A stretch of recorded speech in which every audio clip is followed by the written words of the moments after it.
अस्सलाम वालेकुम। आज हम बहुत कॉमन टॉपिक की बात कर रहे हैं। लोग बहुत से पूछते हैं डॉक्टर साहब कौन सी बड़ी बड़ी वजूहात हैं, वो कौन सी 5 ऐसी वजूहात हैं जिसकी वजह से मैदा ज़्यादा ख़राब होता है। तो बड़ी बड़ी वजूहात की बात की जाए, सबसे कॉमन नंबर 1 पे जो आती है, हमेशा रहेगी इन पाकिस्तान जहाँ पे गंदा पानी है, तो वो है एच पिलोरी इन्फेक्शन। दूसरी बात की जाए, वो है लोगों के अंदर अल्कोहल का बढ़ता इस्तेमाल। Middle class, lower class, even upper class, उनमें अल्कोहल का इस्तेमाल की बढ़ने की क्या वजूहत, उस पर तो नहीं बात करेंगे, लेकिन alcohol is very dangerous to the stomach. इसके साथ अगर 2 चीज़ें और ऐड कर लें, और वो है smoking. Smoking itself damage the lining of the stomach, ठीक है।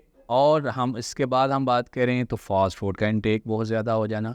तो ये तीसरी सबसे बड़ी वजूहात में से एक वजूहात है जो यंग लोग, जो बिल्कुल यंग लोगों में आती है। फिर है जी हमारे पास डिप्रेशन, एंग्जाइटी, इस चीज़ का बढ़ता हुआ इस्तेमाल। के डिप्रेशन का बहुत कॉमन इफ़ेक्ट है मैदे के साथ उसकी स्टिमुलेशन के साथ, जिसमें सिक्रेशन बढ़ते हैं और मैदे के इश्यूज़ आते हैं।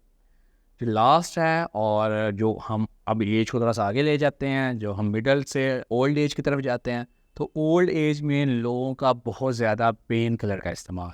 आमतौर पे लोग खुद ही कहते हैं, अरे जी एक दूसरे को बता देते हैं ये इंजेक्शन लगवा लें, गोली खा लें।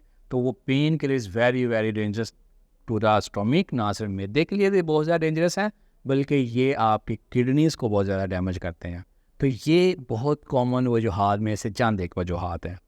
तो हम इसको अगर शॉर्ट करें तो एच पिलोरी, ड्रग्स अब्यूज़, जिसमें अल्कोहल भी हैं, जिसमें स्मोकिंग भी है, जिसमें अदर ड्रग्स भी हैं जो मिसयूज़ होती हैं, एंग्जाइटी डिप्रेशन का एलिमेंट है, और उसके बाद हम देखें कि ड्रग्स का इस्तेमाल बहुत ज़्यादा है। तो ये इन चंद एक बहुत से कॉमन काजेज़ में से आती है। अब बात करते हैं कि इन वजूहात को देखते हुए कि हमें क्या एहतियाती तदबीरें या एहतियात करनी चाहिए। देखिए, अगर तो आपका इन्फेक्शन हुआ है, एच पिलोरी हुआ है, तो उसके लिए तो आपको रेडिकेशन थेरेपी लेनी है। उसको डायग्नोसिस करने के तरीके हैं, उसके लिए आप अपने गैस्ट्रोएंटरोलॉजिस्ट से कॉन्टैक्ट कर सकते हैं, अपॉइंटमेंट ले सकते हैं। दूसरी वजह ड्रग्स, तो ड्रग्स को ट्रीट करने का या अल्कोहल अब्यूज़ को ख़त्म करने का सबसे बेहतर हाल है कि एक लाइफस्टाइल मॉडिफिकेशन, कि लाइफस्टाइल को बेहतर किया जाए, अपने आप को किसी हेल्दी एक्टिविटी में, गेमिंग वगैरह में इन्वॉल्व किया जाए। ओल्ड एज में ड्रग्स का इस्तेमाल, पेन किलर का इस्तेमाल, उसको हम प्रिवेंट कर सकते हैं। कैसे कम कर सकते हैं? कि लोगों का अवेयर किया जाए कि हर चीज़ क्या पेन किलर सोल्यूशन नहीं है।